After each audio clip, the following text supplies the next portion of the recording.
as well as Barney and George from Courage, Brittany DeBarros from About Face, and Benishi from the Indigenous Environmental Network.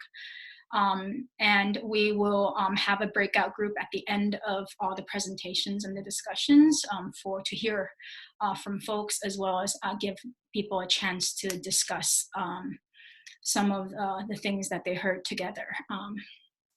And end with a take action, next steps conversation.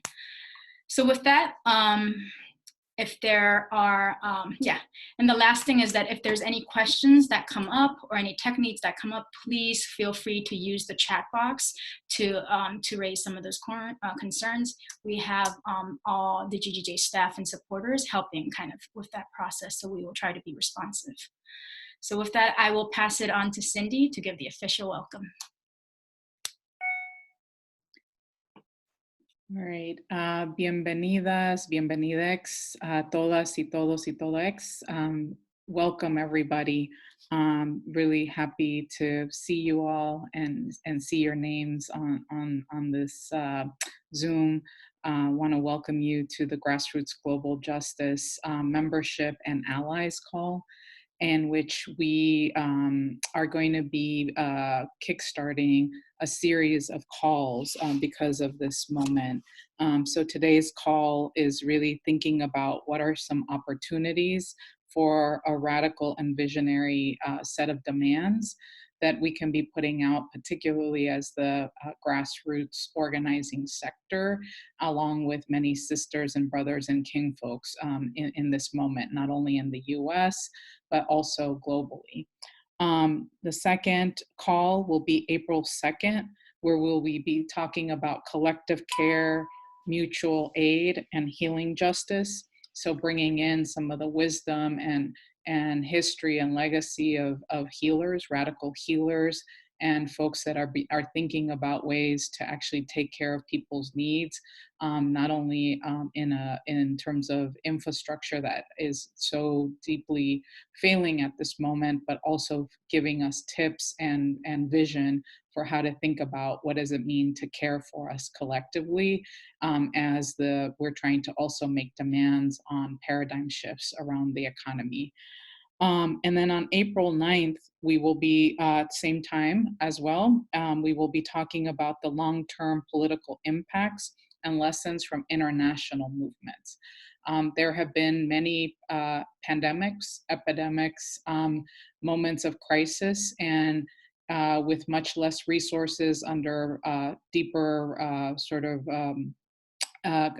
worse conditions, international movements have shown the way of how to organize, and we're tapping into different compas from around the world that are going to be sharing some lessons on what to do.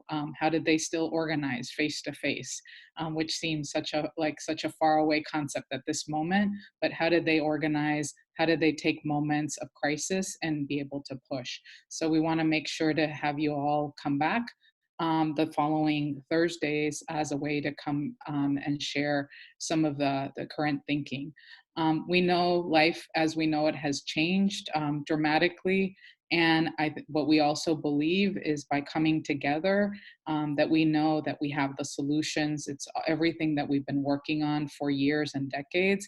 And I think this is a moment in which we can actually meet the needs of our people, collectivize and cohere our movements, and really push for radical demands in a way that we haven't been able to. And so I'm really happy and proud to help GGJ be responsive in this moment, but also in collectivity with a lot of other sister organizations. I'd like to pass it next to Donahi, our compañera radical healer, who is gonna ground us and take us through somatic practice. So bienvenida, Donahi. Gracias, Cindy. What I'm gonna ask you to do, please, is if you are seated and you can stand, just stand. If you really prefer to be seated for any particular reason and your body asks you to do that, it's okay. And the first thing that we are going to do is, even standing, just put your feet more or less the same distance of your shoulders apart. Make sure that your knees are facing forward. You can bend a little bit your knees. You're making sure that your knees are not locked. Yeah. So, and if that helped you in this moment, you don't have to look at the screen, but make sure that you can hear me. And the first thing that we are going to do is we are going to find out what it is in this moment for us. How do we arrive to this moment? What are you thinking? What are you feeling? And mainly, what are the sensations in your body? Look for your belly. It wants to be tight or go up. Look in your chest. Sometimes we feel that you want to close our chest or something. And this looking is without judgment. Just notice what it is. Sometimes our jaws are tight.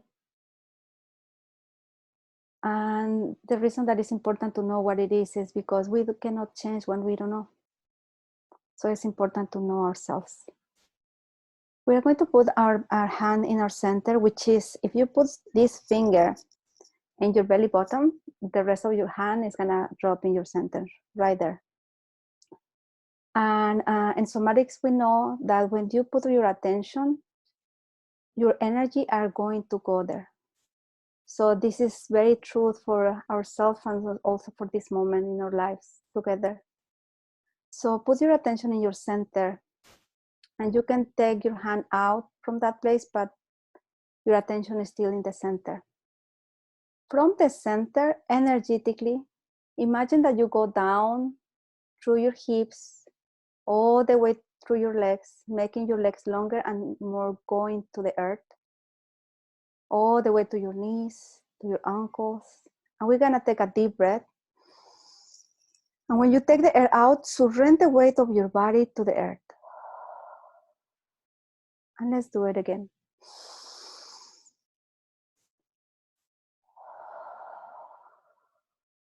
Yeah. So we're going again to the center, and vertebra by vertebra, we are going to start stretching our body all the way up to the sky without losing the connection with the earth. So we're going up from the belly all the way to the chest, all the way through our necks and the bottom of our head. And at the point of our head, think that if you have a little thread invisible that is pulling your body all the way to connect to the space. So we are in this vertical line that we call in somatics the line of our dignity. So the dignity and the vulnerability that we feel in this moment.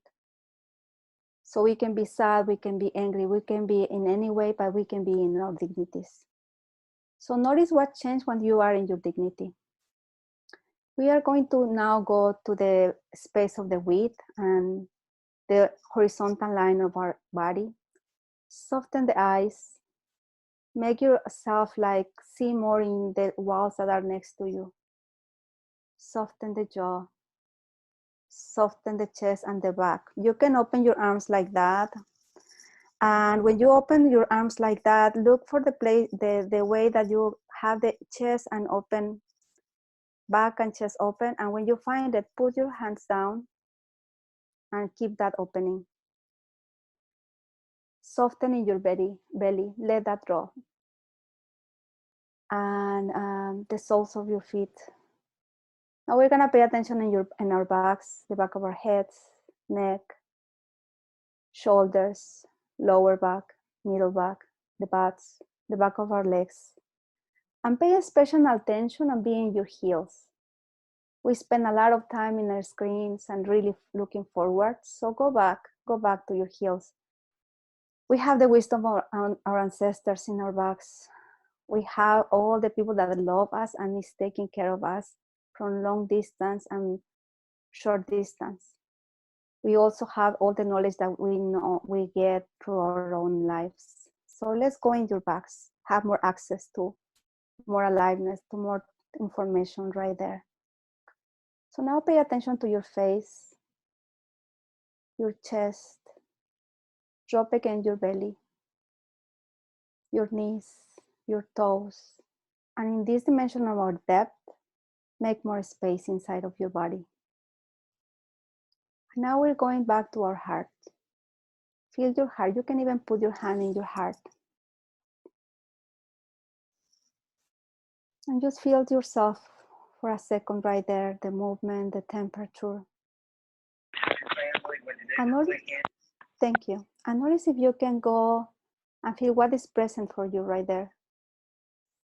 And get in contact with what is the most important thing for your life. What is you love the most? What is that thing?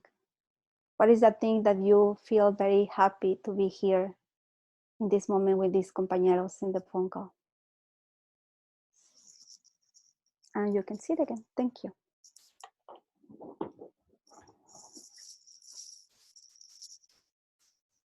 Thank you, Donahi.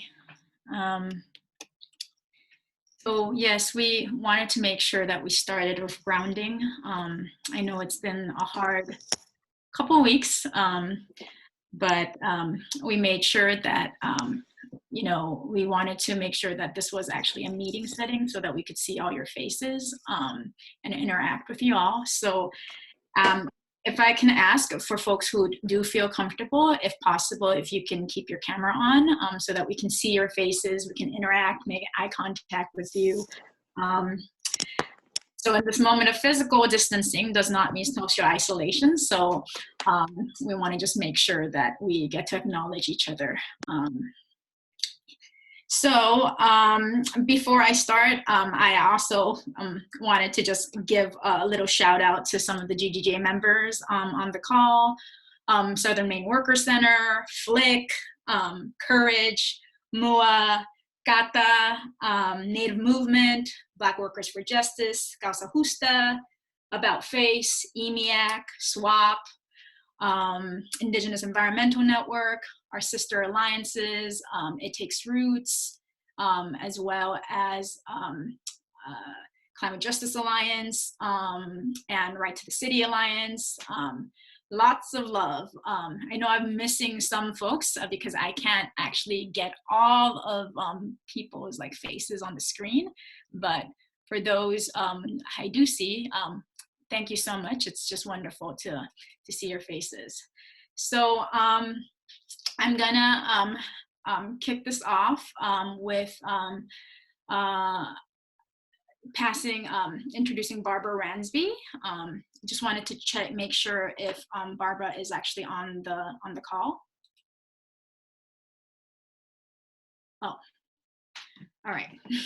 So we're gonna wait for Barbara to get on, but today's theme was going to be focusing on some of this historical moment and what it means to be organizing for radical demands and radical visions that we've been working on for so long, to be able to use this moment and really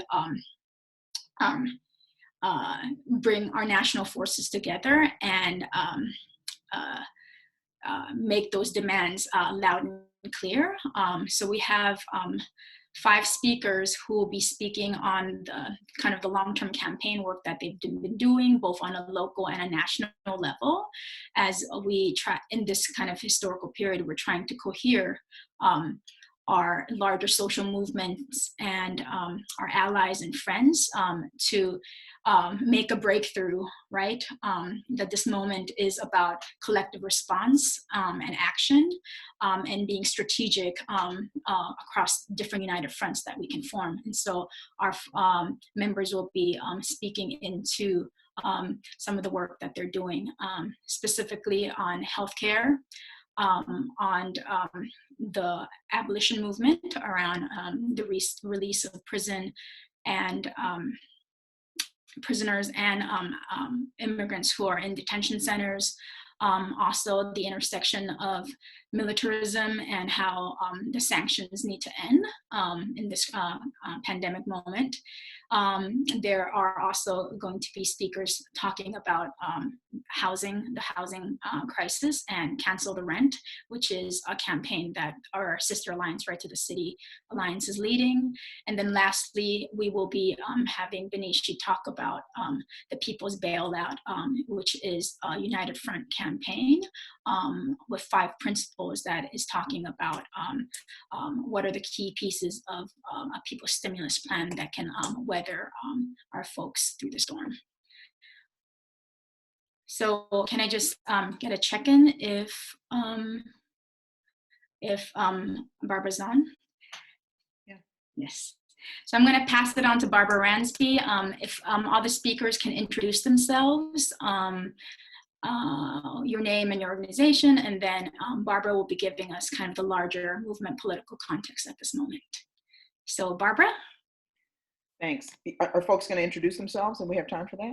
Yes. I don't know how many people are on, but yeah. You all look good. Yeah. Barbara, we're going to do a breakout group later on for small group discussion because of given the time, we're not actually going to go individually and introduce ourselves. So okay, I don't get the benefit of that. Yes, but Barbara, we have members from all over the country of Grassroots Global Justice, our sister Roots, and then also some movement and funder allies are on the call. Great. So we're really proud to have you here, sister, in the struggle. We get to work with Barbara a lot through the Rising Majority, and so really proud that you can make time and jump off your other call to be with us. Jumping off my other call about funding, actually. Not for me, but my board I'm on.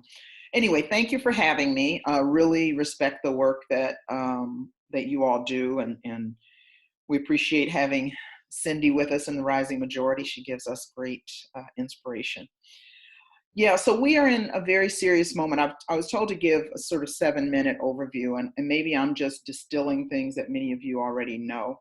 But I think, you know, it is an unprecedented pandemic in a lot of ways, both in terms of the response to it, as well as the real health threat. And I have my partner of many, many years is a intensive care unit doc and has been treating COVID-19 patients. And so, you know, it feels very real from our household and the incompetence of the government response, making, you know, healthcare workers from doctors to nurses to, you know, housekeeping staff vulnerable by not really having the equipment they need. So I want to just say, you know, many of us are skeptical of what the government tells us. And I think unlike many crises, we don't necessarily see it in front of us. And so I have heard in certain movement circles a kind of hesitation, you know, is this for real? You know, is it really as bad as they say? And I think it is bad, and it hasn't peaked, and we ought to take it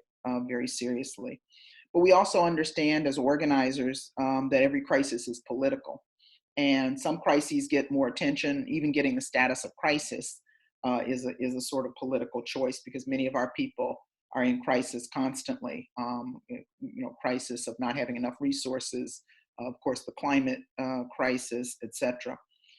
But we see the ways in which essentially elites and governing classes respond to different crises. And I'm going to talk about this just a little bit through the lens of racial capitalism, that is trying to understand and trying to assess how we got in this situation and how the systems that have been created have both compromised our ability to get out of it, but also set us up for it.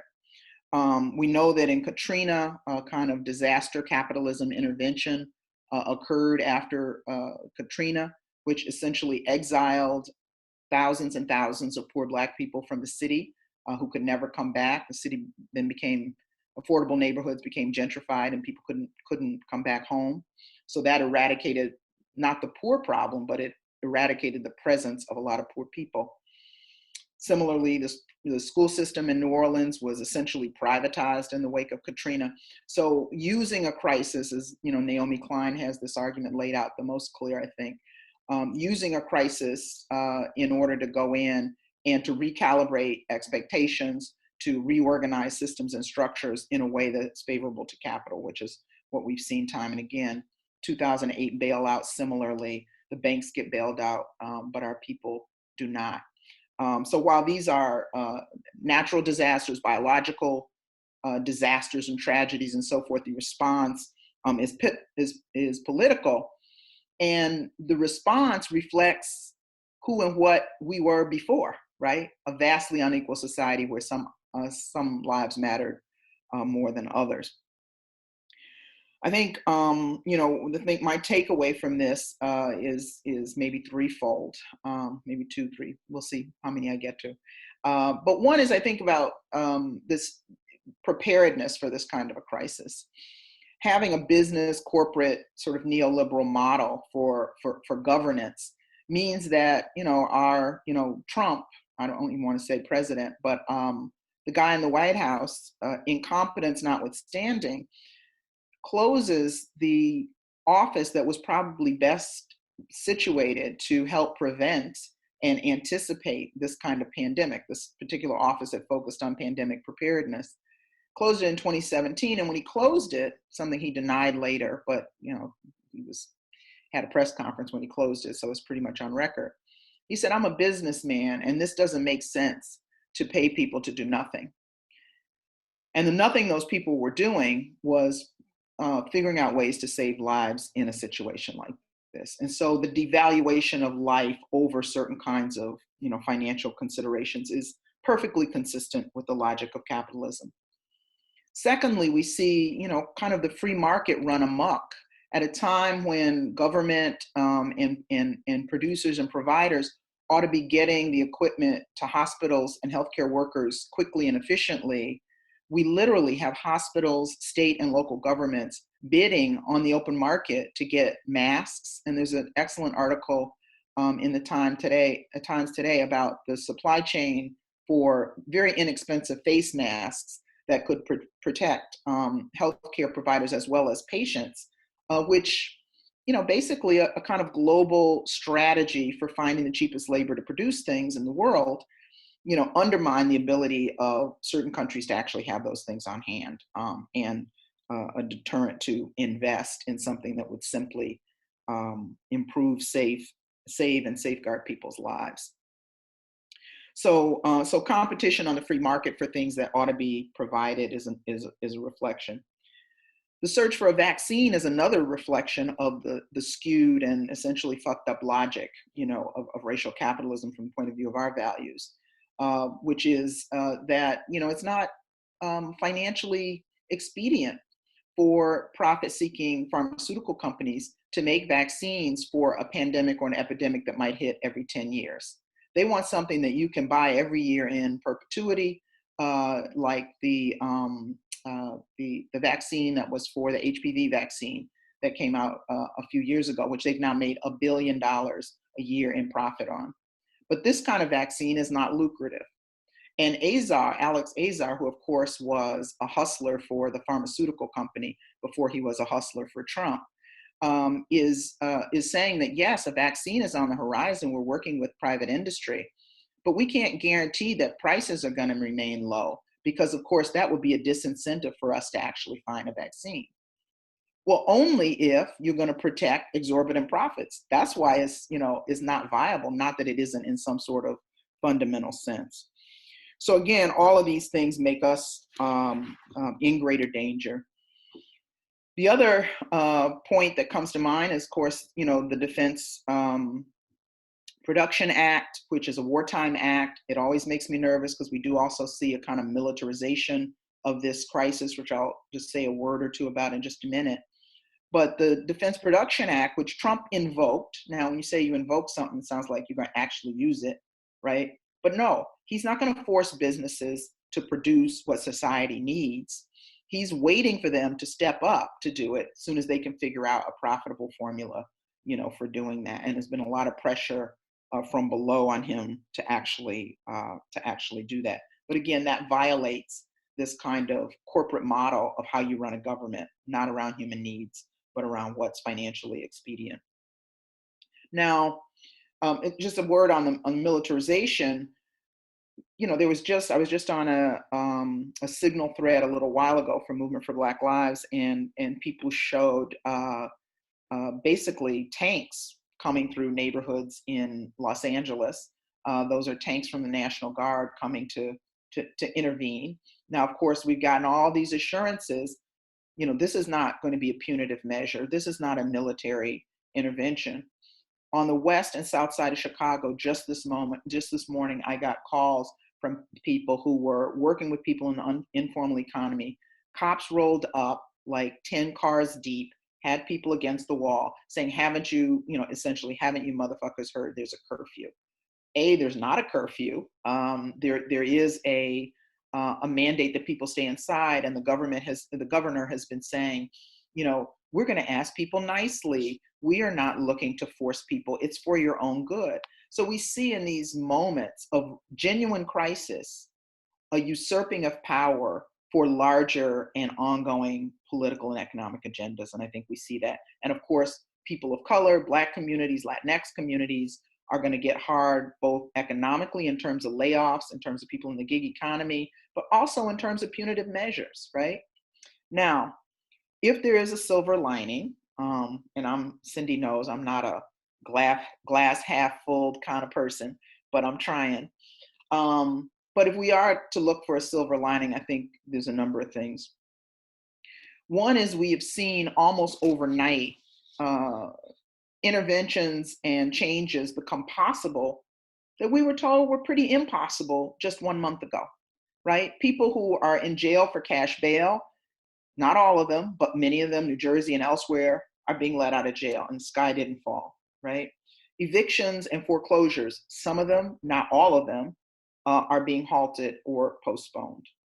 Essentially, cash payments to people, it is not universal basic income, but it is, something that, most congressional and Senate reps were saying, absolutely impossible, we can't do that, has been done.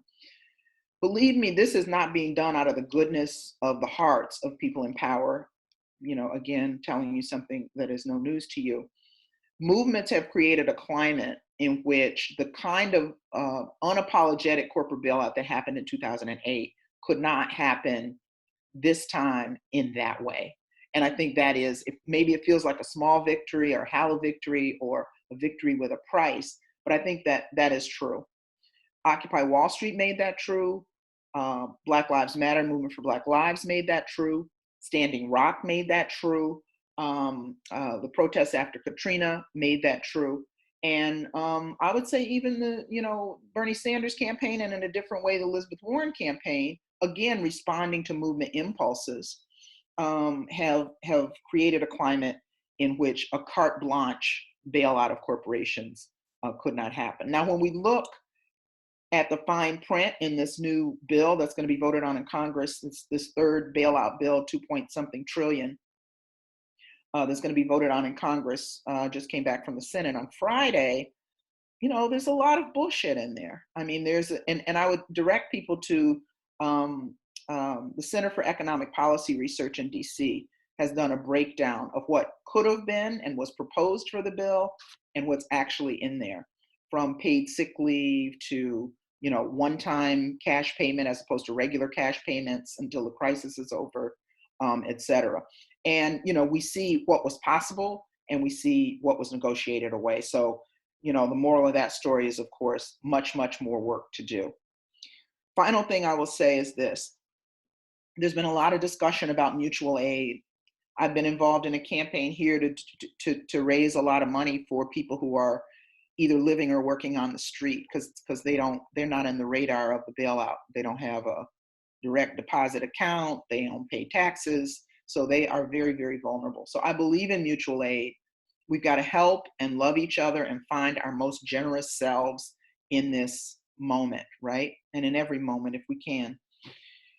But we're not going to do it yourself our way out of this, right? Mutual aid is important, but engaging and demanding resources from the state is also important. It's important because we can't let them off the hook. And it's important because they owe us. And I think we need to have that in the spirit of the kind of strategies we develop and the kind of language that we forge, that yes, we help our people. Yes, we love our people. Yes, poor people are some of the most creative people in the world because people make a way out of no way. But on the other hand, I'll be damned if I'm going to let them, give, $50 billion to corporations and not serve, our community. So Excuse me. So I think that has to kind of govern our responses going forward. So I think I'm probably at my 7 or 8 minutes. Is that right, Cindy? She'll tell me. She starts smiling and nodding at me when I talk too much. So that's what I have to offer. Again, thanks for all the work that all of you do. I don't know all of you personally, but I feel in political family with you and in political community with you. And so I think doing the work we do with this fierceness and passion as we all try to do, that we will get through to the other side. Thank you so much, Barbara. As always, very inspiring. And one of the things, like we said, Grassroots Global Justice and the It Takes Roots alliances are also members of the Rising Majority. And so we are going to also be planning some bigger national responses and some educationals about how do we understand this moment from thinking about racial capitalism. And what are some of the sort of visionary United Front efforts. So we'll make sure to share that with the membership and folks on this call. But thank you so much. If I could just make a plug, you reminded me, Cindy, because I just asked you about this date. Tentatively, and I think we're going to confirm it in an hour or so, we're looking to have a teach-in on racial capitalism and the coronavirus crisis from a sort of left feminist perspective with Angela Davis and Naomi Klein in conversation on April 2nd at 4 o'clock Central Time. So that's 5 o'clock New York. No, wait, no, 6 o'clock. I'm sorry. April 2nd, 6 o'clock Central Time. That's where I am and probably nobody else. And 4 o'clock Pacific Time, and that'll be 5 o'clock. 7 o'clock Eastern Time. But anyway, we'll get the information to you through Cindy. But April 2nd, I think it'll be a really good conversation. And we invite you all to join us. Thanks so much. Thank you, Barbara. Okay. And it's quite the honor, and glad that you're on our side. And just for folks, I know folks have been asking about some of the resources that Barbara shared, as well as kind of the action that the Rising Majority is doing. We will be actually getting all the action and next steps item. We're going to collect it from our speakers and actually share it out on an email, a follow-up email tomorrow, along with the audio video recording, both the Spanish interpretation and today's webinar, or the web meeting. It's not a webinar. So with that, So yeah, Barbara, if you can make sure you can share that out with Cindy, or you can also share it on the chat box here, that would be great. And we will, as speakers are speaking, some of our folks have actually shared some resources already, and we will be kind of live time sharing those pieces, those links in the chat box. Yeah. So that was a lot, and I think though some very accurate political assessment. Before we actually move on to the next group of members who will be sharing their campaign and their work around critical demands that we are putting out nationally, I just wanted to kind of take a quick energy break to break up some of this, a lot of screen time talking. So maybe we can take a couple of deep breaths, and I'm gonna ask maybe our staff folks, if we can unmute some of our people. So I'll give you the direction. So we'll take a deep collective breath together. And then I want folks to think about one word, a practice, an ancestor's name, a loved one's name that gives you grounding and hope at this time. So you think about it. And so after we take our collective breath together, when at the count of 3, I'll say 1, 2, 3, we're gonna unmute everybody and say that name together, all at once, okay? So are the directions clear? Think of one word, practice, ancestor, or loved one's name that you can think of.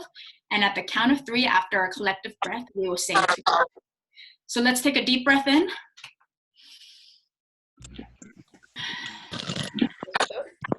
And now I'm going to count to 3. Everybody's unmuted. So think of an ancestor. Any word that you choose that grounds you, right? I'm going to count. 1, 2, 3. Harmony! Decente. That's what grows me. Yeah. But a lot of them did that shit for themselves, so.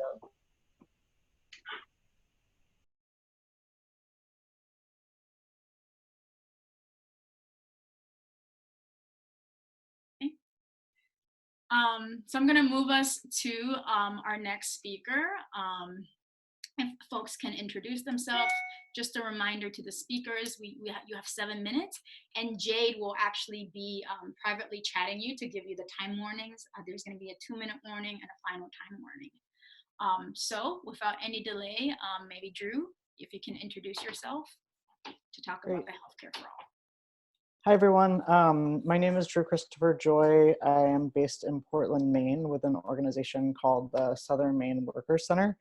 And it's a real honor to be here with all of you and to be able to talk about the work that I do with the Southern Maine Workers Center within the network and the web of all the work that we're doing together. So I was asked to talk about specifically our healthcare as a human right work and why it's important to demand universal healthcare at this time. So I'm going to do my best to talk about why this is an important issue in general in this time and where we're at with stuff. So first, some of my perspective is just coming from a place of the organization that I do work with. It's a base building organization. We're a multiracial organization in a majority white state building power for working class and poor people. We use the human rights framework to talk about all of our work. And we work primarily on 2 things. We have a work with dignity committee and a healthcare as a human right committee. And we've been building a long-term campaign for universal healthcare for about 7 years here. As you can imagine, the current crisis is a perfect storm when you work on an intersection of healthcare and worker rights. So what we're dealing with right now is a crisis of mass unemployment and folks that are working in really hazardous conditions, and sort of and a healthcare system that is broken, right? So it's been a busy time for us, and we're trying to work on sort of a mix of direct service in this moment and mutual aid, and figuring out what our demands should be. And I'm gonna have to jump off this call a little bit early and head directly to my healthcare committee meeting and talk about our demands. So I was really grateful for Barbara's words about why it's important for us to make visionary demands in this moment. And I think that that is what universal healthcare is. And it's really important for us now to name really explicitly what we mean by a healthcare system that meets our human rights, that we demand a universal publicly funded healthcare system, that we're not just talking about coverage for all, that we're not just saying everyone should have access to care, but really specifically that we're naming the role that the state should play in our healthcare system and the way that we need to reimagine healthcare as a public good, instead of a consumer-based and a commercially based healthcare system, right? A capitalist healthcare system that is full of holes that are gonna make themselves abundantly clear to those who haven't seen them before through this crisis. So why we need to demand this? Universal healthcare is a visionary demand that requires us to reimagine what the healthcare system looks like. And it actually forces us to reimagine how our society works. It is a really good tool for bringing people into the fight against austerity. It is a really good tool to unite people around a common issue of all of us experiencing a healthcare system that does not work for us in really different ways. And so we want to use this as a tool to build unity, but also to imagine a different world. And I think that sometimes we shy away from talking about universal healthcare because it's too unrealistic, because we've been told it can never happen here. And I really feel like if we don't have a practice of demanding these things when they are not possible, we will not know how to demand them when they are. And I think that, some of the stuff that's happening in this moment that is really visionary, that is taking advantage of this moment, is coming from the abolitionist movement, right? Prison abolitionists who have practiced for a very long time saying the things that they are being told are not possible, right? And now in these moments where we can make these kinds of really powerful demands against the system, we know how to say those words and we know how to understand how they work. And so I think we need to do that about healthcare, particularly in this moment. I think that what we're going to see in this crisis is that people are going to be losing their healthcare coverage because they're losing their jobs. That people who have tried very hard to go without healthcare are going to try to get healthcare. That's my alarm for I'm talking too long. Are going to need healthcare. That people are going to not go to the hospital because they're afraid of their copays. That people are not going to get the healthcare that they need because they're afraid of what it's going to cost them, and that's going to cause people to not be able to take care of our collective good and not be able to take care of each other, because we're going to be not doing what we should be and getting the healthcare we need and making sure we get tested and making sure that we're living through this and helping other people live through this, right? Because people are afraid of what will happen to them, not because of being sick, but because of what the healthcare system will do to them. And I think that we're going to see those ruptures really clearly in this moment. And we need to move while those ruptures are really clear and demand something that is very different, that actually takes care of our people, and that on a higher level really puts forward a different vision of the society we want to live in. And I'll end there. Thank you, Drew. And thank you for that introduction and framework. Also, I would request, Drew, we didn't get to check in with you beforehand, but if you have any resources, particularly around Southern Mine Workers Campaign or national campaigns, as well as actions that you want people to plug into, if you don't mind sharing it on the chat box, and then we will also distribute it out. Yeah. Happy to. Thank you. The next member that we have is Barney and George from Courage. Is Barney or George? I know Barney's on. Is George on? Yes, I'm on. Okay, thank you. Folks will be talking about the abolitionist movement, especially right now, the intersection of the pandemic and what folks in prison and in detention centers are facing. So if Barney and George, if you all can introduce yourself and the organization, and then we'll let you speak. Thank you.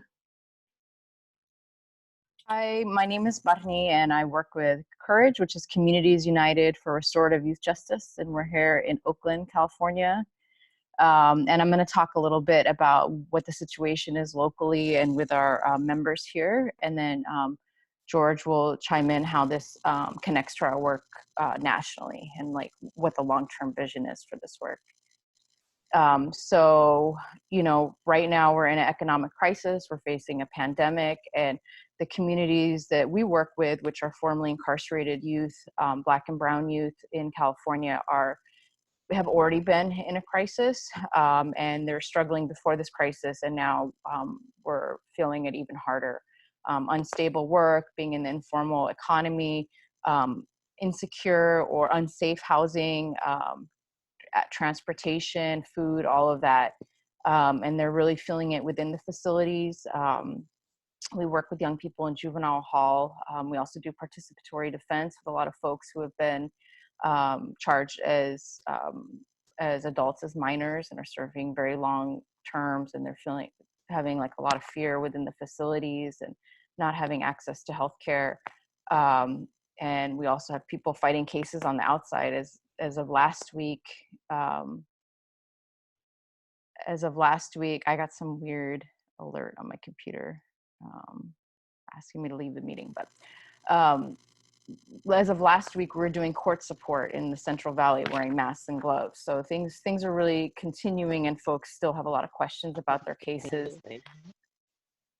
The social pressures that are happening with all the youth that we serve not being in school and basically being on the streets of Oakland at this time is also impacting the youth that we serve.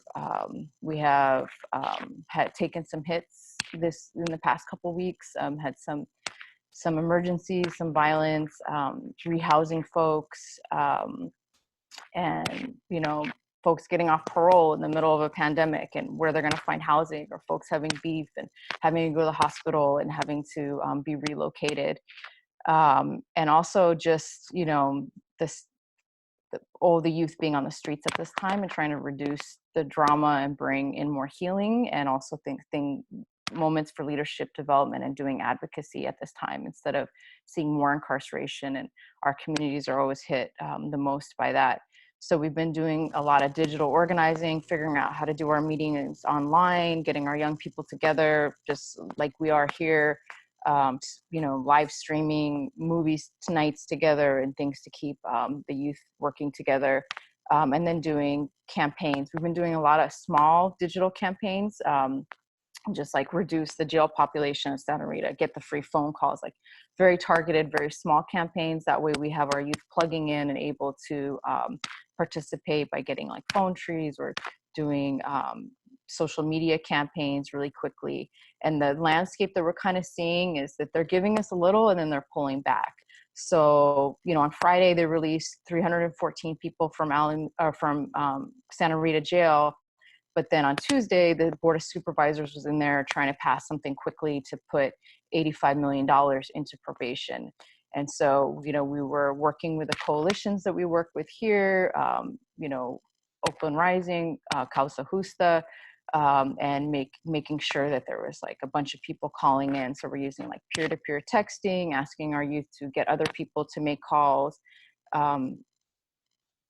And, you know, just trying to use technology to get them active on small campaigns to push for change incrementally. But the landscape is also shifting beneath our feet too, because we make a little progress and then they're pulling back. So we have to really stay vigilant and set precedent during this time too. Yeah, it's like what Barbara was saying, if you don't need pretrial detention during COVID-19, then we never need it. So capturing those stories and making sure that it carries on to end cash bail and things like that. So I'll let you take over, George. Right on. Thank you, Barney. So I'll share kind of from, you know, we're a part of the formerly incarcerated convicted peoples and families movement. I'm humbled and honored to serve on the National Steering Committee for FICPFM. And one of our commitments was to really build a movement, not another nonprofit, even through our network. And so, you know, we were able to acquire some Art for Justice funding, and we've regranted that funding to support other formerly incarcerated leaders, 30 small grassroots organizations with budgets less than $300,000 across the nation. We had a convening with all of our grantees, our members from FICPFM just the other day, and I'll just kind of share that that's really where I drew a lot of my inspiration, and just kind of hearing all the narratives of just all the work and amazing lifts that are happening from people. You know, we always say those closest to the pain are closest to the solution, and we're the experts of our own lives. And so we're really just kind of thinking about different layers of solidarity, you know, everything from sort of direct support. Bodney mentioned the free defense and us still having to kind of show up in court for some of our folks, unfortunately, despite this pandemic. Mutual aid, you know, kind of collective learning, healing, and grieving. We have lost some of our movement family just in the last week. Power building and shifting, you know, like how are we also kind of creating access for our members, tech needs, and how are we leaning into kind of digital organizing and activism? And then, you know, how do we not go back to what we had before, right? So that power building and shifting and policy systems change is really critical, and transformation. So to the points that have already been kind of made, if we know that folks being liberated, are being liberated now as a result of the pandemic, there's no reason they should have ever been detained or incarcerated. You know, in California, just based on current laws, some of our research has shown that 92% of incarcerated youth are eligible for diversion, but are still incarcerated. So We have a whole philosophy of free them all. Our campaign is Dream Beyond Bars, and we're really just trying to focus on reallocation and return of resources, and how do we kind of organize and build structures to build the beloved communities that we want to see as part of our Dream Beyond Bars. So I'll stop there. Thank you. Thank you, George and Barney. Wow, that was an amazing list of campaigns and work that's happening. And I'm so sorry to hear the loss too. I just wanted to remind people that for all the speakers, if you can just slow down, we do have simultaneous Spanish interpretation going. So a couple of times we'll try to be as communicative about slowing down if folks are going fast.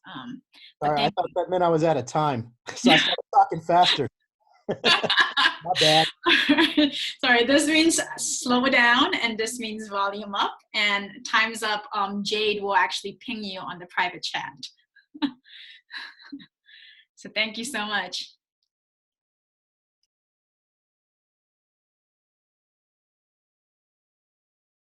Oops, sorry, I accidentally muted myself.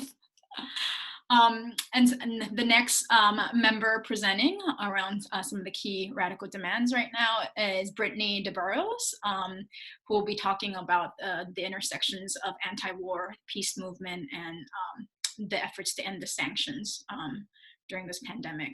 So Brittany, would you like to kick it off and introduce yourself? Hey fam, my name is Brittany Ramos de Barros. I'm with About Face Veterans Against the War, formerly known as Iraq Veterans Against the War, for anyone who knew us better under that name. Thanks for inviting me to say some things. I think that I'm optimistic perpetually to a fault about this, but I do think that we're in a revival moment for anti-war movement building.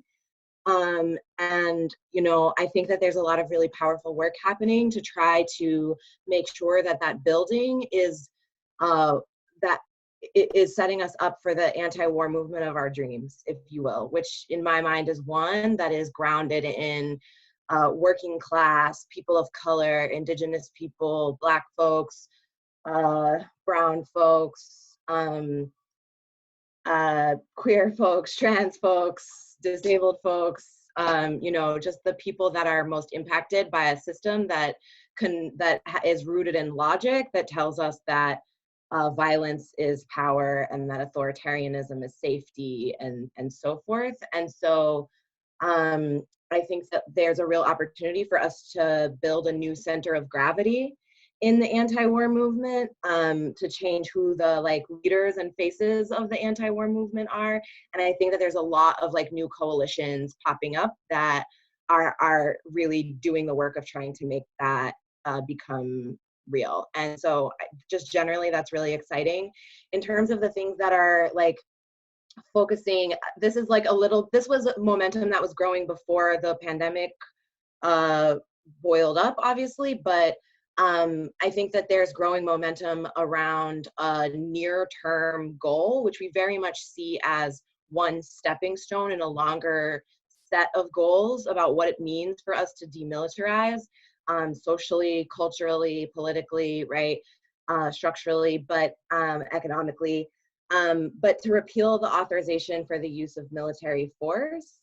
And for anyone who's not familiar with those documents, there's two of them that are kind of focused on. One is the 2001 authorization for use of force authorized the invasion of Afghanistan, and the 2002 authorization for use of military force authorized the invasion of Iraq. And both of those documents are the legal backing for all of the bombing campaigns and military operations essentially that are happening in dozens of countries around the world. And so we're clear that just repealing that document is not going to help us achieve our demilitarization goals, but it is one win that feels within reach, in that repeal policy passed through Congress in the aftermath of the escalations that happened with Iran recently, and we know that this administration has promised to veto it or not sign that, but we're hoping that if we build momentum now, it creates the conditions for us, if there is a new administration, Although, you know, I think it's questionable how much we'll be able to push Biden around this, even if it were Biden. But trying to build momentum to be able to get that passed and signed. And that would create conditions for us to have an immediate reduction in harm, at least legally, you know, in terms of that being legal. And also that I think there's a lot of thinking about how we we do that policy work in a way that is also about transforming the logic that allowed that policy to get passed in the first place, which is where I think the tightest intersections between the ways that we're projecting violence overseas and the ways that we have always been projecting violence in certain communities and the way that that's spreading here at home. And so that moves me to the next point. There's a lot of other things happening, but you know, I think that that's like one of the most notable, tangible things that there's real growing momentum around in terms of thinking about like a policy goal for that will have international impacts, but also has impacts on militarism here. And then I think it's also about sorry, the next piece is about expanding our understanding of what we mean when we say foreign policy and what we mean when we say war. Understanding that sanctions, for example, especially in this moment of pandemic, it's an opportunity, I think, for us to like highlight, which a lot of people are doing work around, to highlight the ways that sanctions are violent and are deadly. And it's a different approach to violence policy. And we're seeing that with the like escalation of sanctions against Iran in a moment where Iran is facing pandemic crisis and already having struggles getting the medical supplies and other supplies that they need in order to like sustain people and, you know, deal with their public health crisis as well. And, you know, that's true in many places. So it's an opportunity, I think, for us to continue deepening the analysis around, like, when we say foreign policy, what we're really talking about is coercion policy or violence policy. And like, what are the conditions under which the government we think that the government should be able to do something that is coercive, to use coercive force, whether that's economic coercion or military coercion. And I think that there's something about talking about that in those terms so that we can stop using euphemisms about what we really mean when we say a sanction, right? What we're really talking about is coercion, which is violent. The last section is talking a little bit more specifically about how we're thinking about pandemic response and the militarization that's happening. We published a resource that is an extremely long framing doc. It's not like a highly refined document. It's like it's like collaboratively developed framework on how, on like key things that we think folks should be thinking about in this moment. And it's kind of organized around 6 core ideas, which are that we need to engage in and spread the practice of community-based defense instead of militarized security. I think that this is both in terms of, you know, just protecting people, our people during this time, but I think it's especially important as we're seeing that like ICE and the Border Patrol put out requests for troops to be used to help them in the name of like preventing the spread of the virus. And there's all kinds of like ways that, like Barbara Ramsey said at the beginning, that they're using this as an opportunity to escalate militarism in ways that they've been wanting to do for a while. And this creates the conditions for them to like rush some of those things through. The second thing is drawing careful lines between what is an acceptable military response and what is categorically unacceptable. And this is where I also want to plug a really good article that Reverend Barber and Phyllis Bennis put out about the concept that like the military resources and infrastructure should absolutely be repurposed and given to the people to respond to this crisis, but it shouldn't be controlled by the Pentagon or military commanders, that it needs to be a repurposing of those things controlled by doctors and medical professionals and community leaders who would be able to leverage that property and those resources for themselves. So there's a lot more in that article that I can share that I, didn't have a chance to get to. There's a few more points in the framing document that I obviously don't have a chance to get to because I'm at time. But those are just some of the things that are top of mind alongside other mutual aid efforts.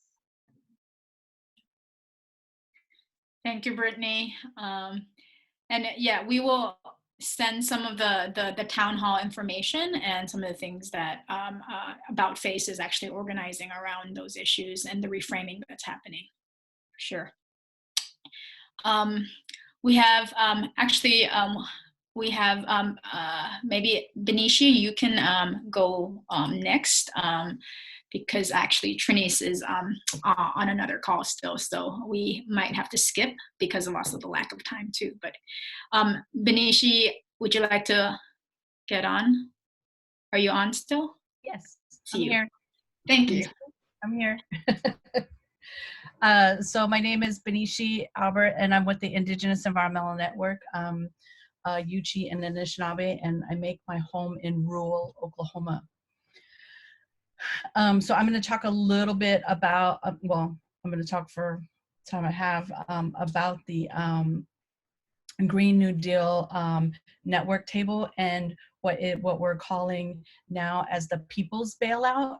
And so the Green New Deal network table is a united front formation of some green organizations, labor, network, some network national organizations like Working Families Party and People's Action, and then also it takes roots in our collective networks with Indigenous Environmental Network,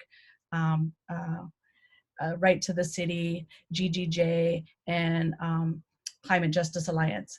And so that formation has really been looking at influencing the Green New Deal policy and its development, and then also keeping connection to the grassroots organizations. And for us anyway, as it takes roots, is really like, how are we making sure that anything that gets developed in a Green New Deal package includes grassroots organizations. So that work has been happening and forming, and that table has been working together since the late fall last year, and really starting to get into the policy piece. And then the COVID relief bill came up, and a lot of the pieces around Green New Deal started like filtering in that, and then it became a much faster, fast-moving train.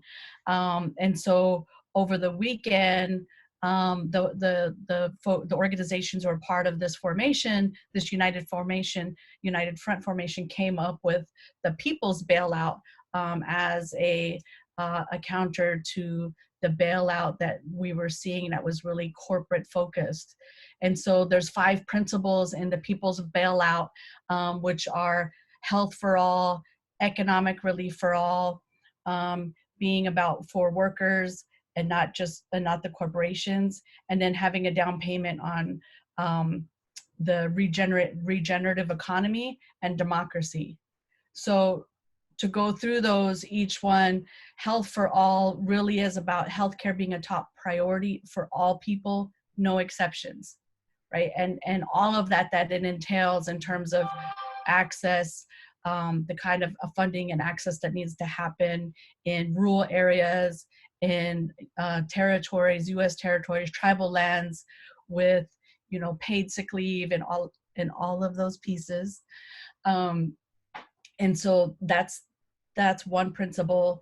The second principle is around economic relief for all, which is really focusing on providing economic relief directly to the people, and not relying on sort of trickle down economics, but like providing real relief to folks around unemployment insurance, food programs, eliminating student debt, addressing water shutoffs and electricity, utility shutoffs, rent, mortgage, all of that, but around the relief that can happen directly to people.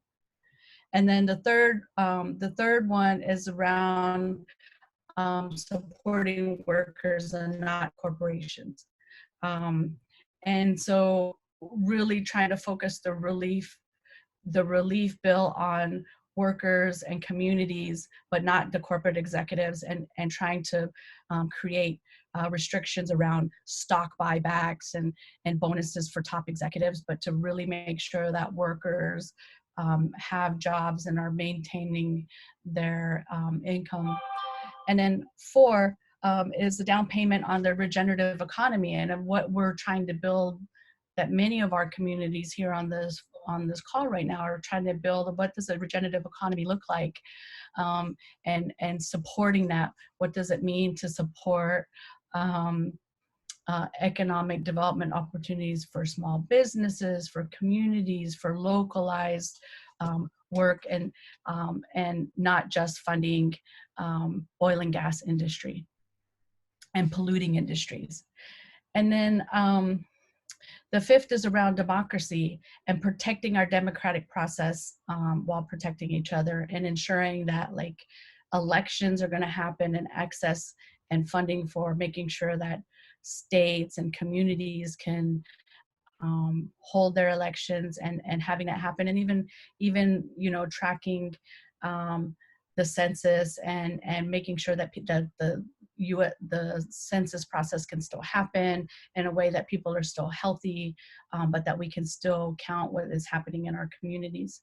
So this formation has been tracking the bills that have been happening, and like I said, it's a fast moving train, but they've also been like tracking what's happening. And so the bill that came out yesterday, there's some good stuff in there that like fall in line with the principles, and there's still a lot of gaps, you know, around supporting the regenerative economy is still a great shortcoming in the bills that are coming out right now. And there's going to be more bills. The process includes like a series of bills for the stimulus relief.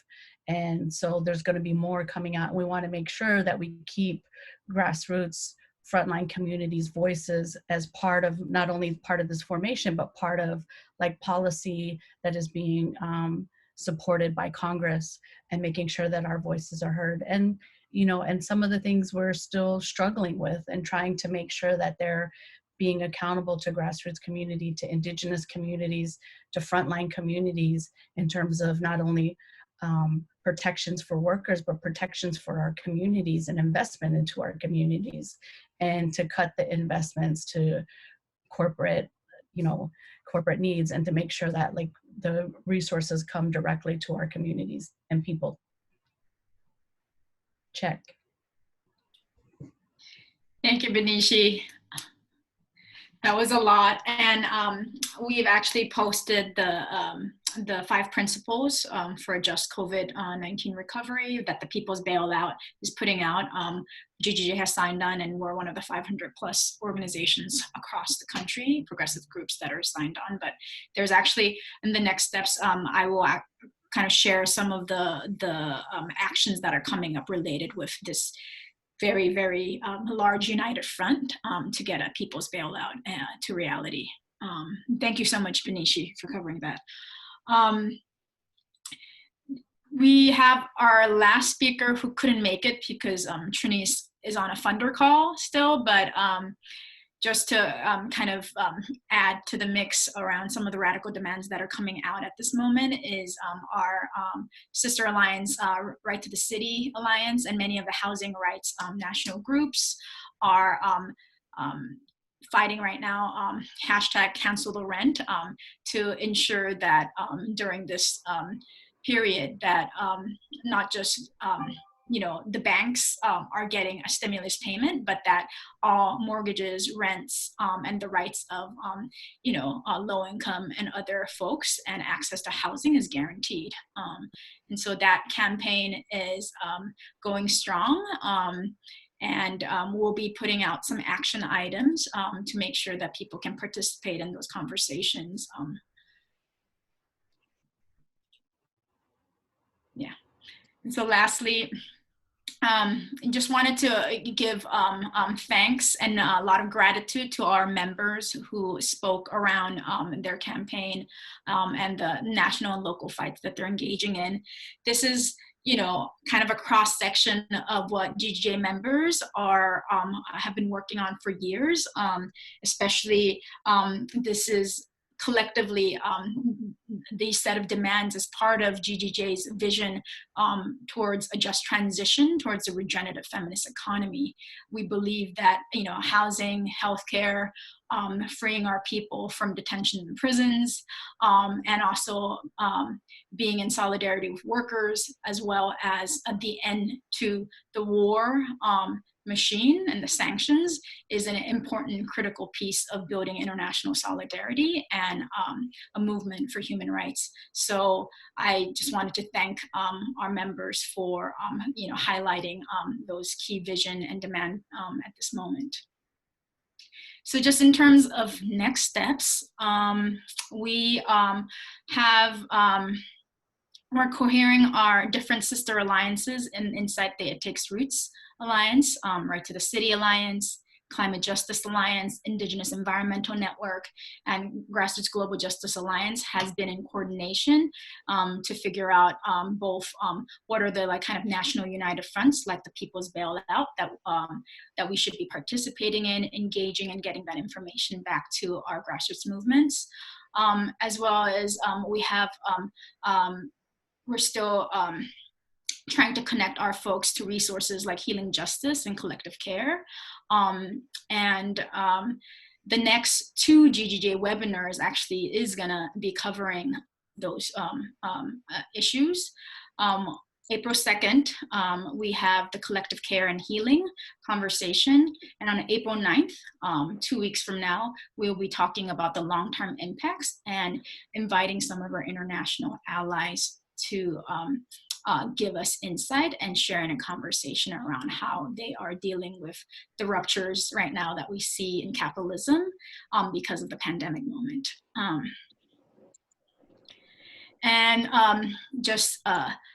The Cancel the Rent campaign is going strong. We have some calls coming. We will post that up. And then the People's Bailout has a sign-on and a call to action. If your organizations have not signed on, we encourage folks to be one of the 500 plus organizations that's pushing this group. There's a call to action for every person to contact their House congressional representatives. And then this Sunday, there will be a mass virtual rally across the country at, let me see, Monday, March 29th, 3:30 p.m. And we're asking all the organizations that are participating to wear green, cross-post the live stream, and ask your members to also generate basically a virtual mass rally saturation this Sunday. And there are actually some amazing speakers lined up for that rally to push the demands of the People's Bailout. And then lastly, in terms of next steps, I also wanted to note what Brittany and our anti-militarism work group folks have been doing. There is going to be a town hall, a national town hall called Racial Justice Has No Borders, Militarization in a Time of Pandemic on Monday, April 6th. GGJ and our coalitional allies across the country who's working on war and militarization are hosting this town hall event.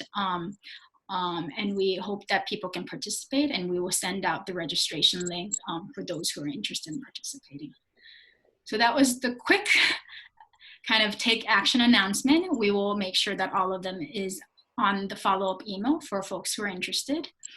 I'm going to use this last 10 minutes to just make sure that, we had a lot of speakers and people presenting.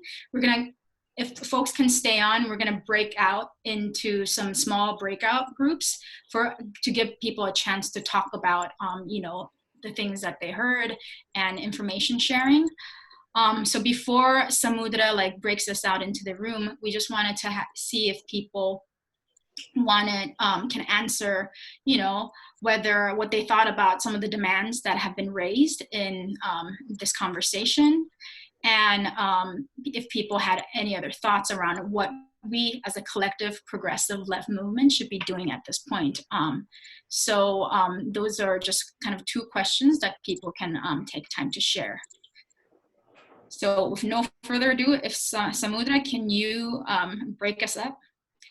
And the Spanish interpretation line, the Spanish speakers will stay on the Spanish interpretation line as a breakout group. So give us a few seconds and stay on so that we can break you up and give people a chance to share some of the thoughts.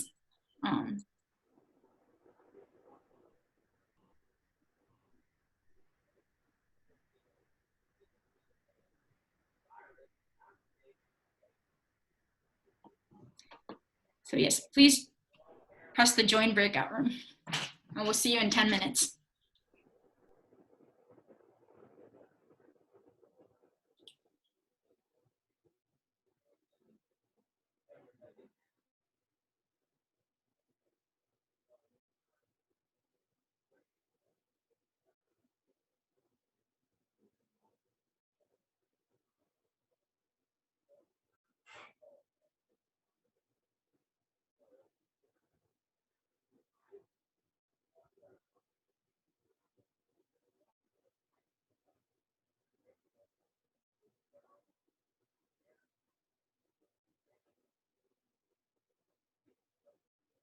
Hey, Samudra, can you facilitate this call?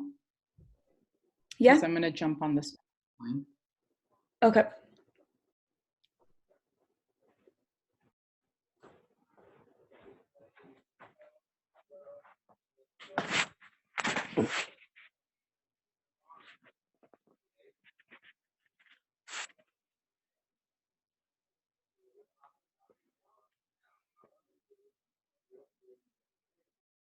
CJA, so I have to say everything. Hey, Samudra. Hello. Hi, Piper. So we had a quick question. Hey, Samudra. We had a question. So the question about what of these demands resonate with your org, is that particularly around the people's bailout or just generally about what we heard? I think everything, and not everyone on the call is with an organization too. So yeah, just what's resonating, like what do you feel that's like, I mean, it all applies systemically to like what's happening locally, but yeah. And a bunch of people kind of jumped off. The rooms were supposed to be bigger. So. Oh, we were wondering. Yeah. What have you been thinking? Piper, do you want? Okay, wait. I don't think I understood what you're saying. It is not super like one question, just kind of like how are you feeling with what's been talked about on the call, whether it applies to like, and how it applies to your local work that you're doing right now.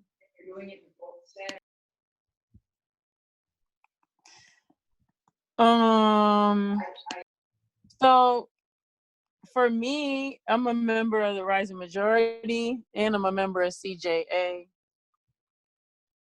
So for me, all of this is like 100% all the work that I do like every day, if that makes sense. Because like we're signed on to all this stuff, you know. So like every day we're like, I got a meeting with Sydney after this about people's bailout with Rising Majority, you know, because Rising Majority agreed to sign on.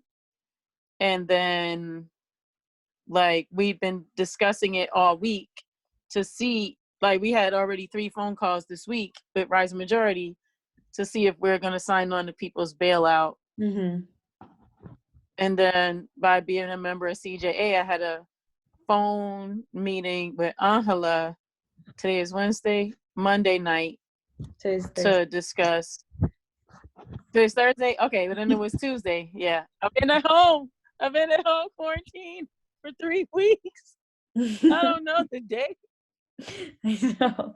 What year is it? But yeah. So Tuesday I had a call with Angela about people's bailout and Rising Majority. So my entire week has been people's bailout and Rising Majority on like, this is my 6th call this week.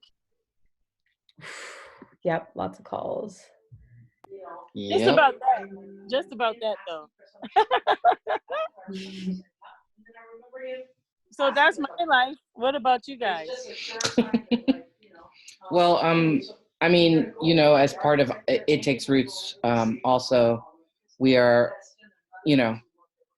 all the GGJ members, like, issues are ITR issues, and it's like, how do we do the intersection of all the different things?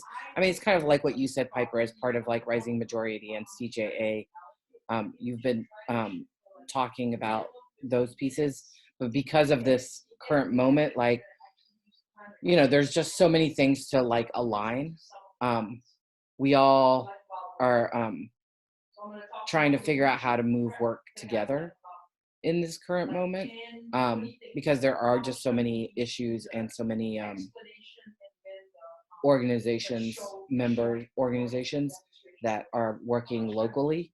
And I think, it's kind of like what Barbara was saying at the beginning, really is a great reminder to not be so pessimistic, even though she was saying she's a half glass empty person, is that we're like, because we've always known theoretically, all of us, that all the issues are interrelated. This is giving us the opportunity to like make these demands that like have all these intersecting sectors come together. So that's really great to see. I did want to, one thing that did come up for me is one of the things, like Benishi said, I think in the chat, is like, with like these bigger stimulus or like these state sponsored answers to what's happening, like, how do we make sure that like the Native voice is not being forgotten and embedded and is embedded in our demands as well, because of the way the US state is structured, that in some ways separates like res life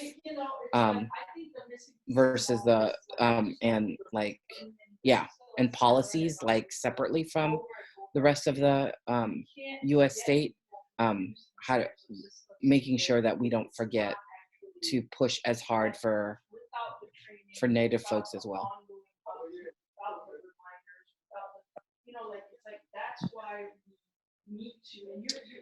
Is Samudra, is Gloria on our call? On our breakout room? Because she doesn't speak English. It's Hola, Gloria. Oh. Hola, Gloria.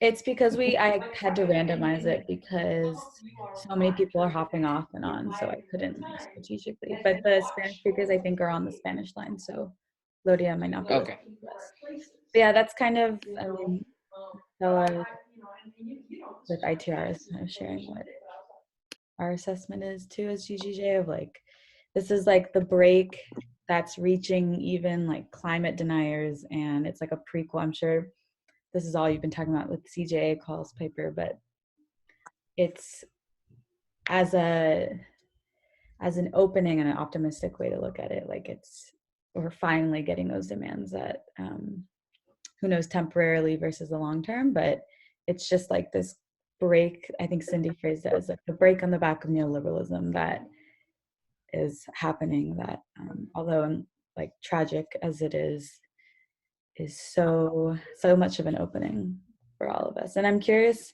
could you share more what's rolling with the Rising Majority, Piper? From what you know, being on those calls. Yeah. So, like, long story short, Rising Majority was gonna be this thing, and so we're still kind of figuring out like what we're gonna be, if that makes sense, because our original intention is to gather 10,000 plus people after the inauguration in January 2021. So looking forward, we're still planning to do that, but then, you know, with all of this, there's looking at like what we had all these regional gatherings planned. We'd had all this, we had this alignment survey to build deeper alignment within the coalition. And so, long story short, we've just been, you know, looking to what does our work look like moving forward. And so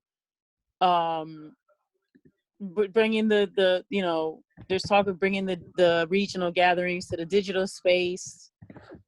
Can we do regional gatherings? Do you know what I mean? Like, so there's all those types of questions. Oh, it looks like we have to go back. but that's kind of like where we are. We're like in that mode right now. You know what I mean? Mm-hmm. We actually have a call right after. I have a whole another hour and a half call with them right after this call. Yeah, I'm gonna be on that. I'm gonna be on that call too. Okay, yeah. So I think it'll be about this call. That's been my week every day. Yep. Oh my. All inceptions. But I'm very articulate now about the people's right. bailout. And that's important. That's important. And I got to be in a room with y'all. Yeah. So that's cool. That's what's up.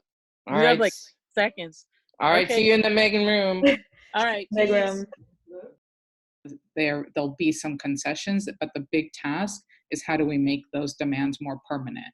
So I think that's the big question that I think we have to really grapple with is that, you know, capitalism has an ability to absorb, you know, concessions and crumbs, but then how do we actually think about this as a moment where we do a paradigm shift?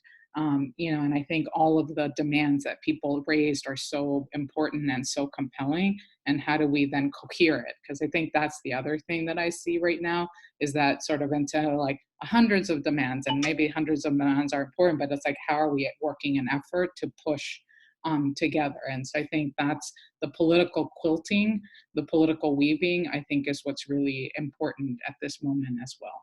And so I know as GGJ, we've been really trying to play that role in the rising majority, in this Green New Deal, people's bailout, in different spaces, so that we can be bringing forward this, our what it has always been, our intersectional analysis, but then how to be able to then be able to put front and center, you know, and I think what George said actually resonated, like the people most feeling the pain need to be also the folks really sharing, like, hey, this is what we've been working on and this is what we know works.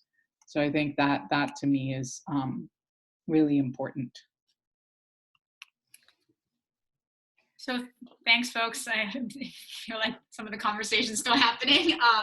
I know this is a much more intimate crew now. I know it's past time, but I just wanted to see, I think there's some juicy conversations and really inspiring things that people discussed in this breakout. So if folks don't mind maybe staying 10 more minutes, and maybe one or two groups can like share like a key highlight from your group discussion, that would be great. So I'm gonna pick my group first to share, and then maybe two other groups can maybe share some highlights from your discussion. So, Silwatu.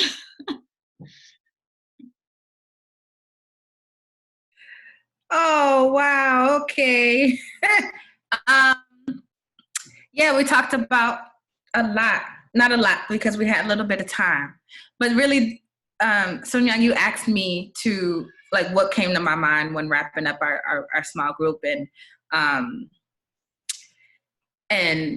all I can say is that despite all of the pain and all of the worry and the fear that we're experiencing, this is a wonderful time to be alive. That's it.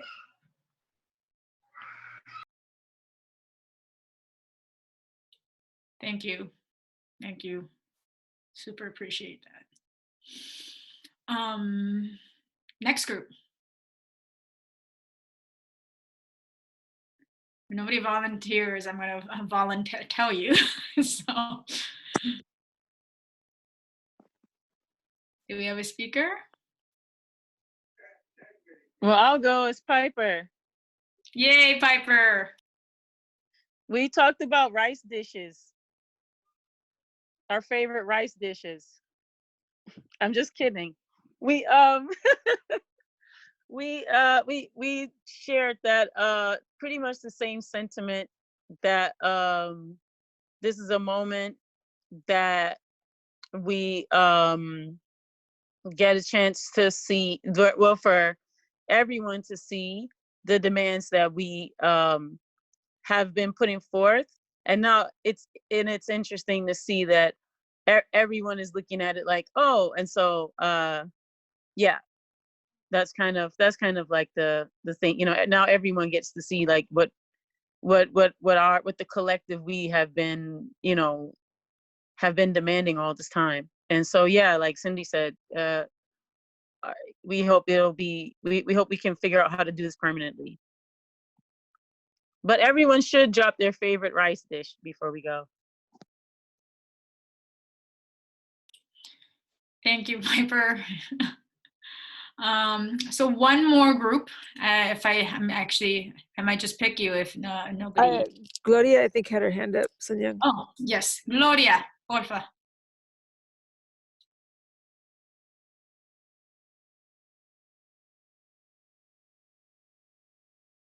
Gloria, you just have to unmute on your video there.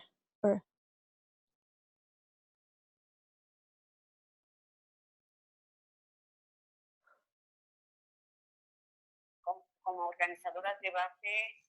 as community organizers in Causa Justa,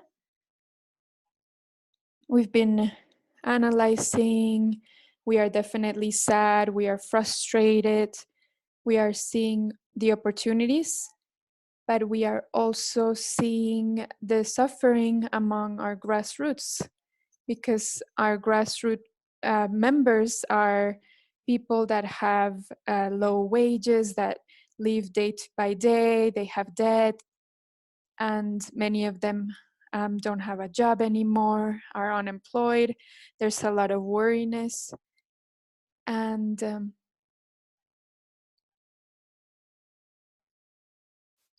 there's also, they're also suffering physically because of, in a way, the line in the factory, but also in their soul suffering. They don't know what's happening, what's going to happen for their children, if they're going to be able to put food in their plates. And this is affecting our communities. And Alma shared that it's unjust to see what's happening, that all these people that are called essential workers that had not been recognized before, now they're working still, but with the same salary, with a lot of worriness. They don't know if they're gonna come back home or they're gonna go directly to a hospital. And if they go to the hospital, if they're gonna be received in that hospital. So it's something horrible to see, but we're also seeing in our community that people don't have the technology. Sometimes they might have a phone, but for some, they even lost their phone right now. So we don't have a way to communicate with them. We haven't been able to communicate with them. So that's what's happening in our communities, but it's also motivating to see all the different campaigns, the virtual campaigns here in the Bay Area. We are coordinating a meeting for community organizers so that we can plan, even if it's on the phone, on a call, what we can plan for what we're gonna do, and understand that those in the front lines need to be leading this, and we need to understand what's the risk that they're going through, and but also to give hope to people. So Alma and I are gonna come together to continue doing that work, that's so necessary for us. For us, that's the most important, to be able to be with our community in these moments, even if it's on a phone call, and giving as many resources as possible to the community so that they could survive even within all of the problems that I just mentioned. So I don't want to sadden you necessarily, but in the grassroots, we are seeing some terrible things, but of course also opportunities to organize among all of us so that we can accomplish what we need to accomplish. So we're happy to have joined this video conference here from the Bay Area. And oh yeah, we also participated in some of the campaign to free folks from the jails. This was already something that we were doing. So this is what I can share. Thank you so much.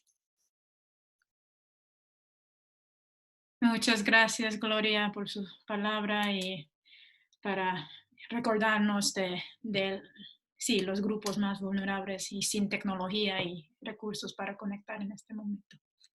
Gracias. So thank you so much for staying behind almost 15 or staying more for 15 minutes on this call. I appreciate all the kind of, I'm glad that we got to at least share a little bit in the small group discussions and connect heart to heart. We will follow up with some of the resources and campaign links that people have shared on tomorrow's email, and just wanted to truly appreciate all of you for connecting right now in this moment of like physical distancing and isolation. That it's really just a good reminder that I'm glad that we're all in the movement together. Really, truly. And yeah, I just want to leave folks with some thoughts around, that at this moment of crisis, brings kind of real opportunity for us, not around just pushing our radical demands or,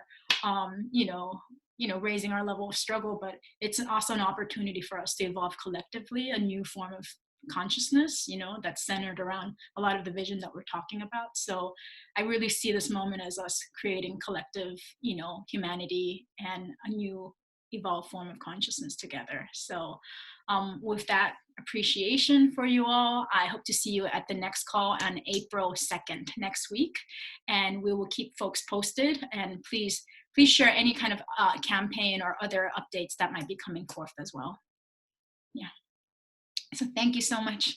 And the virtual rally on Sunday, we will be, GGJ and It Takes Roots is also co-endorsing that, and I will be speaking along with other folks as well. So come on, it's a 30-minute virtual rally, but I think we got to do what's creative in this moment and come together. But thank you all. Yeah. Thank you. Thank you. Thanks a lot, you guys. Thanks so much. Really enjoyed talking all of it so much. Oh, we still have your babies. Yes. And thank you, Sung Young. Yes. All the speakers. Thank you. And interpreters, Carolina and Doneji. Thank you, interpreters. Thank you, interpreters. I know that was a marathon. Muchas gracias. Nos vemos. Friends and allies. And pronto. Bye.